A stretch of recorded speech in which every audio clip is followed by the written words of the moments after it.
آگے بڑھائیں گے۔ کینیڈا نے اس امید کا اظہار کیا ہے کہ سی پیک ایک کامیاب منصوبہ ثابت ہوگا اور پاکستان کو وسطی ایشیا سے اقتصادی طور پر منسلک کرے گا۔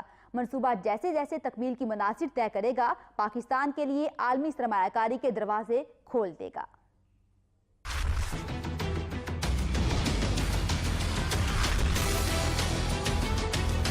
پاکستان میں کینیڈا کے ہائی کمشنر پیری جان کالڈروڈ نے وقت نیوز سے خصوصی گفتگو کرتے ہوئے کہا ہے کہ سی پیک ایک پرجوش اقدام ہے۔ امید ہے سی پیک ایک کامیاب منصوبہ ثابت ہوگا۔ سی پیک پاکستان کو چین اور وسطی ایشیا سے کامیابی سے اقتصادی طور پر منسلک کرے گا۔ امید ہے کہ آنے والے برسوں میں کینیڈین کمپنیاں سی پیک میں میسر آنے والے مواقع اور سرمایہ کاری سے مستفید ہوں گی۔ CPEC is a very exciting initiative and we very much hope that it will be successful in integrating economically Pakistan with the countries to the north, Central Asia and China.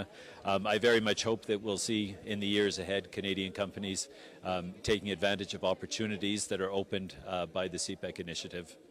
We're at the early stages, but I am optimistic that I think CPEC will open opportunities for investments from countries around the world, including Canada. پیری جان کالڈروڈ کا کہنا تھا کہ 1.4 ارب Canadian dollars کا باہمی تجارتی حجم دونوں ممالک کے مابین ابھی تک کا بلند تر تجارتی حجم ہے۔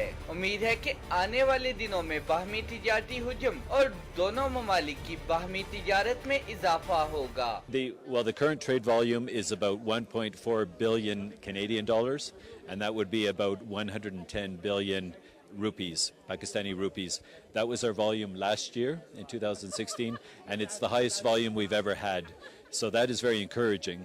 But that said, I'm hopeful, I'm optimistic, and I'm committed to working to try to increase that and have higher trade between our two countries. And I would also like to see more investment and more joint ventures between Canadian and Pakistani companies. Canadian high commissioner نے کہا کہ گزشتہ 35 برس میں پاکستان میں متعدد ترقیاتی منصوبے مکمل ہوئے، جن میں صحت، تعلیم، خواتین کی اقتصادی حالت میں بہتری اور نوجوانوں کے لیے منصوبوں پر اچھے نتائج حاصل کیے گئے۔ کیمرہ مین جمیل کیانی کے ساتھ انور عباس، وقت نیوز، اسلام۔